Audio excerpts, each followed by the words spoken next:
Hi, I'm Old Sneelock. Welcome to another episode of Old Sneelock's Workshop.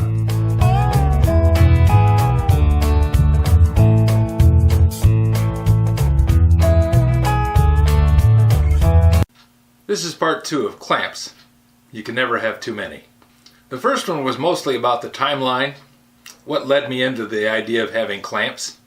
Up until I moved from Quincy over to Union City, I had no place to put anything. I had a garage with a small workbench and one single box of tools. Yeah, that was 1990. Hard to believe that a guy with this much stuff would have only had a single box of tools.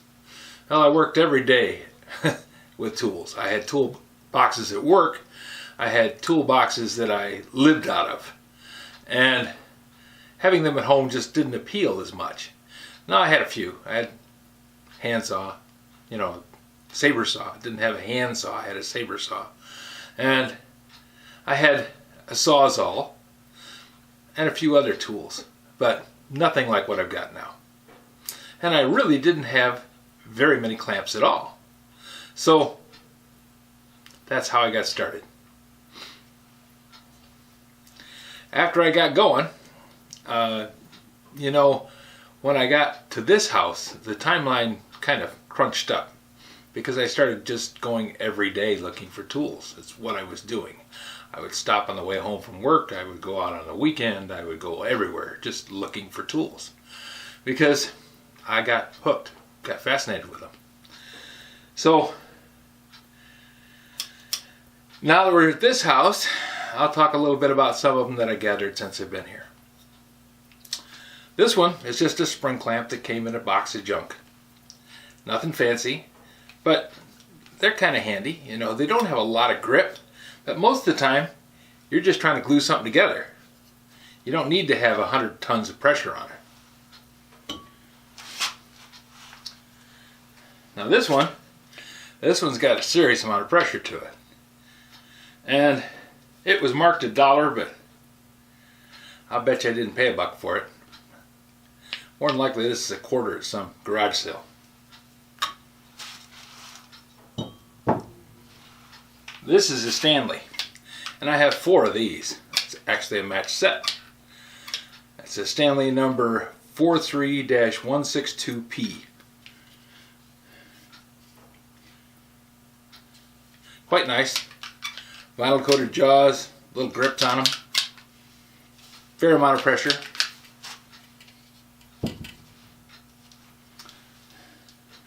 This is one that I bought in a box, in one of those blister packs, and I would recommend not wasting your time on these. If you can see, the jaws don't line up at all.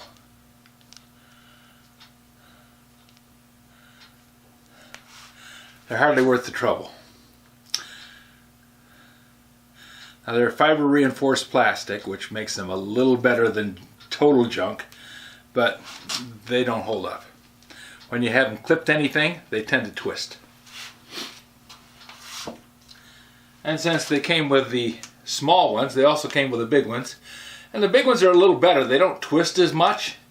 They're still not very good. But if all you want to do is just glue 2 pieces of wood together, this will hold them in position while the glue sets. Now this is made by Bessie Company.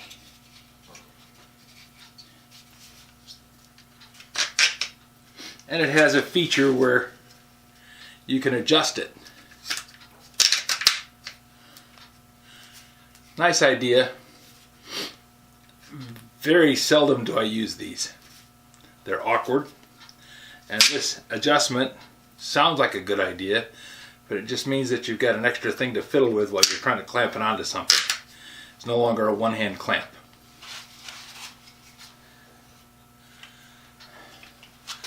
This, as far as spring clamps go, is one of my favorites. It has a ratcheting mechanism. This one only has the amount of pressure that the spring can put on.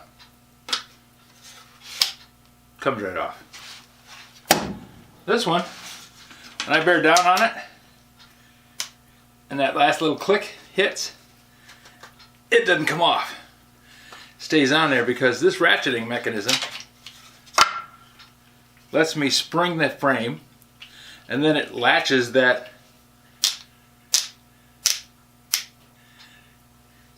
jaws closed, and they won't come open.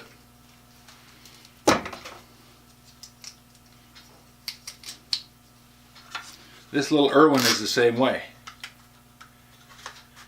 Once you put it on there, it takes quite a bit to get it off. So if I had to choose between a fancy Bessie and this nice little Irwin, Bessie goes by the wayside.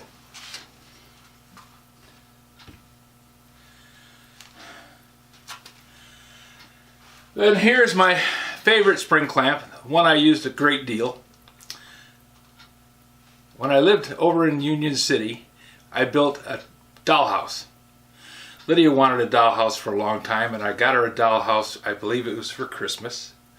And then I assembled it for her, and it was a mock-up of our existing house. It looked very similar to the house we had over by Union City. It had 2 stories. It had a bow windows in the front and stained glass and the fancy siding work, you know, the scales and the sunburst and all the other stuff up in the dormers. It was pretty cool. It took a lot of work to put it together because it had all these little siding pieces to glue on. I used a whole ton of these. That's a clothespin. Inexpensive, easy to find, and you can buy them by the dozens. Hundreds even if you want to. I glued on shingles by clipping 1 row of shingles onto the bottom and then laying a batten board across the roof and gluing a row of shingles down and then clipping them with this. Now, some people say, why didn't you use hot glue? It's so fast.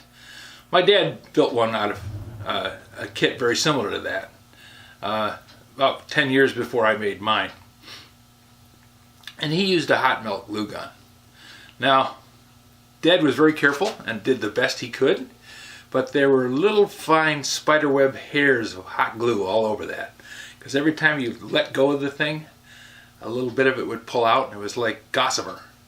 So I didn't want to have that. I used yellow glue and glued everything together.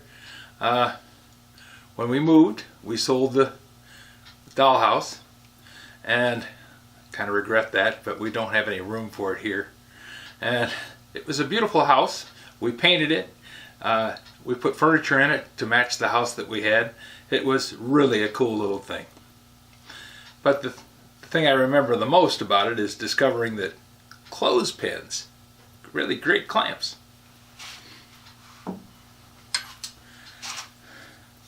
And this is an odd little one.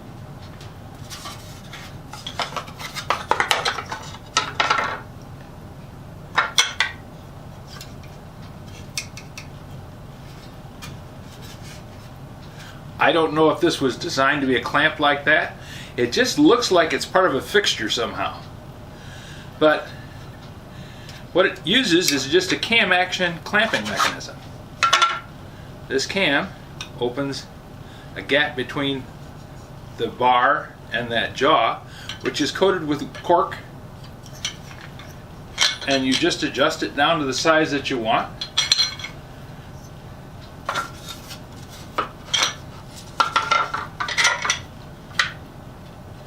And then pull the cam up. And it grips. I mean, you're not going to pull that out of there. Not without breaking something. Pretty cool. The other thing I liked about them, they came as a set. And somebody thought about it when they made them. They put a stopper up on the top so you don't lose this part. Cool little thing. Somebody put some tape on there, I imagine, to keep it from marring up the surface that they were clamping. I just don't know what these little forks are for, whether it's something to hold it onto a fixture or hold it on the edge of a table or join them together somehow. Got me.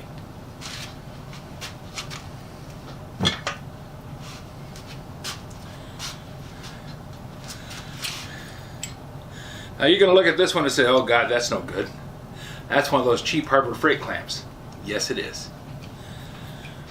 But I recognize something about clamps. Clamps are not designed to have a piece of pipe slipped over the handle and yanked around. Clamps are designed to hold something. You put enough pressure on it to hold something, and then it stays. You don't have to clamp it down to the point where something is crushed. Matter of fact, if you're designing your project so that you have to do that, you're doing a bad job. Just a little bit of pressure, that'll hold very well. And this clamp has a tremendous amount of reach.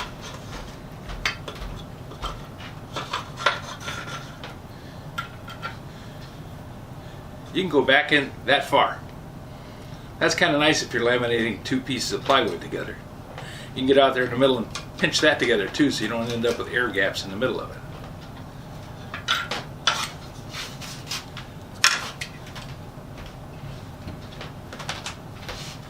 Now some of you will remember this. If you don't, go look up Scout Drafter and check out the Patriotic Clamp Challenge. This was my contribution to the effort. This one was a broken one that I had hanging on the wall for years, thinking someday I'll get to that. Well, John gave me the reason to get to it. So this is one I made just because you asked, John. Like it. Now we get into some odd ones. Yeah, the other ones were strange. This one is just plain odd. I picked this up at a store closing. Hardware store in Kalamazoo was going out of business, and this was hanging on the wall. Had a price of $1. That's what they were selling it for. That's the original price from long ago. Couldn't tell you how long ago. Manufactured in Japan for the SS Kresge Company, Troy, Michigan. And this is a heavy-duty three-way clamp. It's got a really cool little display tab here. It's got top trim, tabletop, and edge trim.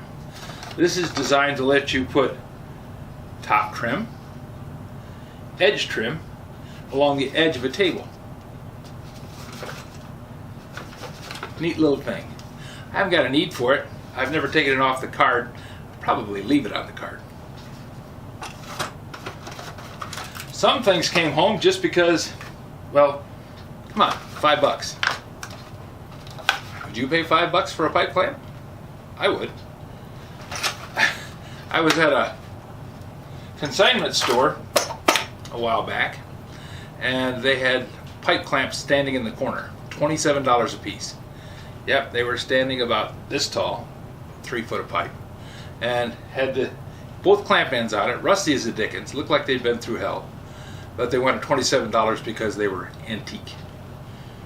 Okay, I figure anything I bought new when it came out is not an antique, although it's getting closer to it. Then we go into these. This is another Harbor Freight, just like this one is. And it's the same set of conditions. Harbor Freight sells junk. I don't think you get anybody to argue with you on that. Well, not convincingly, anyways. But there are some things that if you use them with the thought in mind of what it is, it works pretty well. If you're buying a Volkswagen Bug to haul firewood, you're going to fail. If you buy this to put together bridges, you're going to fail. But if the idea is you want to clip something together,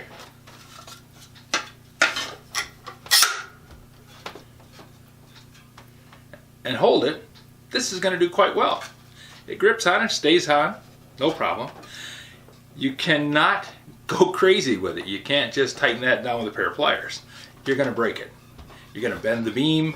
You're going to break the casting. But if you remember what it is and treat it like what it is, it's going to work just fine for you. and I was buying these for about $3.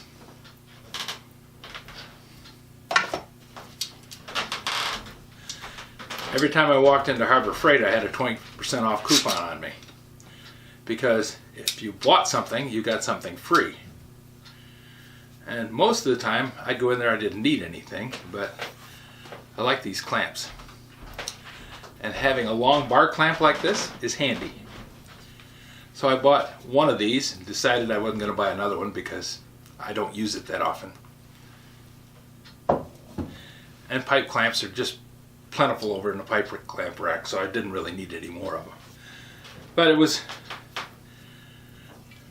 the method to the madness. The reason these sell so cheaply is nobody wants them. When you look at the rack in the store, you have to check, because these holes are drilled crooked.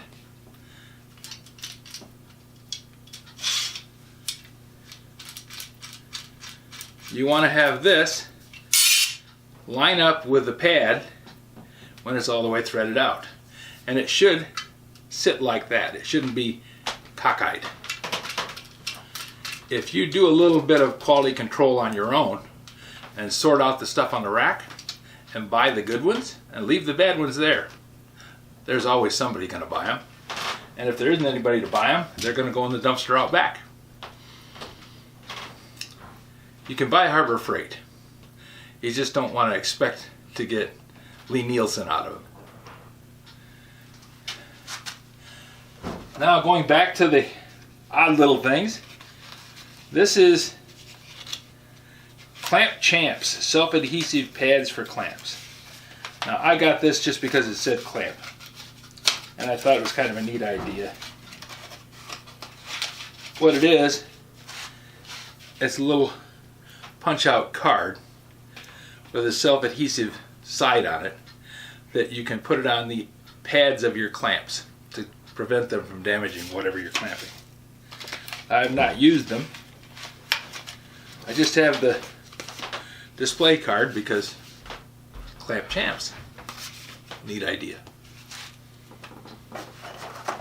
And this is a Jorgensen manufactured clamp, part of the Pony group.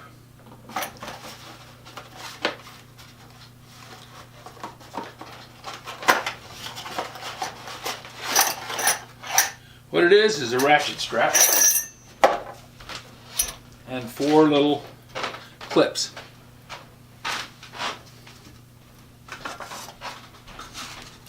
Put these around the edge of your picture frame or wherever you're gluing together. Any odd shaped, odd sized thing. Then you wrap the strap around the picture frame over the top of those clips, and this little ratchet lets you pull them up tight and hold them.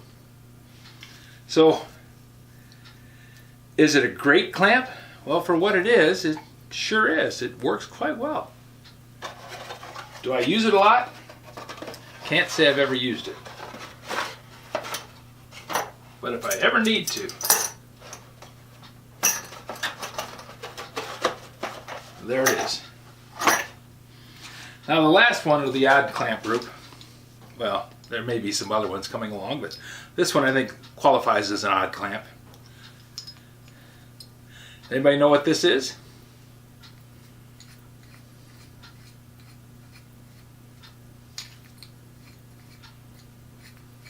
It's definitely a clamp. It's an odd shape.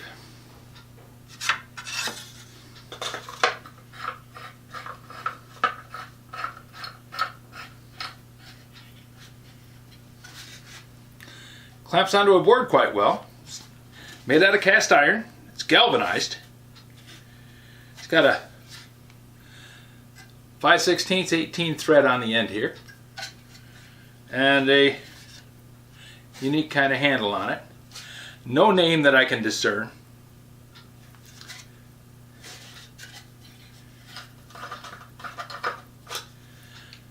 Unique.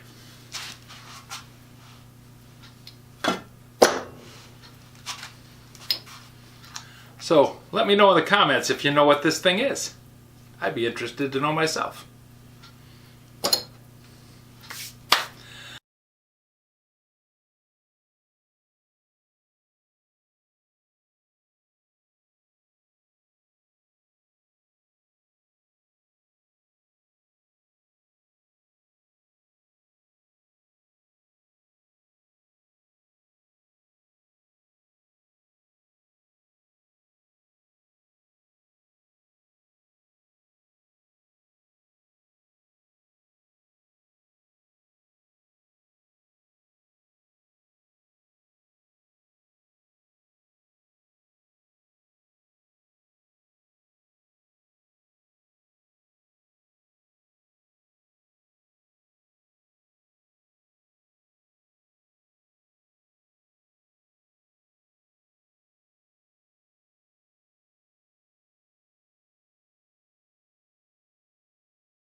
While you're trying to figure out what this one is, why not take a moment and like and subscribe? You know, keeps the channel healthy and makes it so that we can stay here. If you have any suggestions for a new video, questions about today's video, or any of the other videos on the channel, just drop a note in the comments. You know I read them all. Thanks for watching.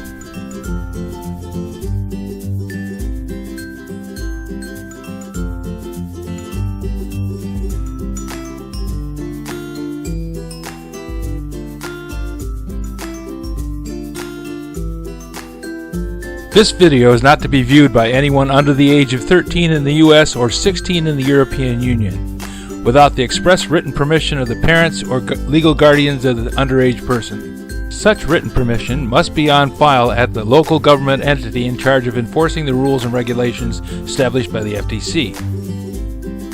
Anyone violating these terms is admitting by default that they hold harmless the owners and operators of this channel.